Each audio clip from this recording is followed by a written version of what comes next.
সব বন্ধুদেরকে জানাই শুভ দুপুরের অনেক অনেক শুভেচ্ছা। বন্ধুরা, তোমরা সবাই কেমন আছো? আশা করি তোমরা ভালো আছো। আজকে দুপুরে কি কি রান্না করলাম সেটা তোমাদের সঙ্গে আমি শেয়ার করছি। কলি আলু মূলো ভাজা, আর করেছি শুকনো লঙ্কা সাদা জিরে ফোড়ন দিয়ে মুসুরির ডাল, তার সঙ্গে রয়েছে মূলো বড় বড় পিস করে কেটেছি আর ধনে পাতা। আর কি রান্না করেছি বলো তো? ছোট ছোট করে আলু কেটে নিয়েছি, টমেটো কাঁচা লঙ্কা ধনে পাতা দিয়ে ডিম রুটি করেছি, ডিম রুটি কষা কষা তরকারি। তা তোমাদের দেখে খেতে ইচ্ছে করছে তো? খেতে ইচ্ছে করলে তোমরা চট করে চলে এসো আমার বাড়িতে।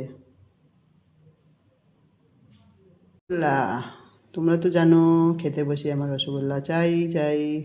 তা টাটা বন্ধুরা, তোমাদের সঙ্গে আবার পরে দেখা হবে। তোমরা ভালো থেকো, সুস্থ থেকো, এটা আমি সব সময় ঠাকুরের কাছে কামনা করি। আমার সব বন্ধুরা আমার যেন সব সময় আমার সঙ্গে থাকে আর ওরা ভালো থাকে, এই কামনা আমি সব সময় করি।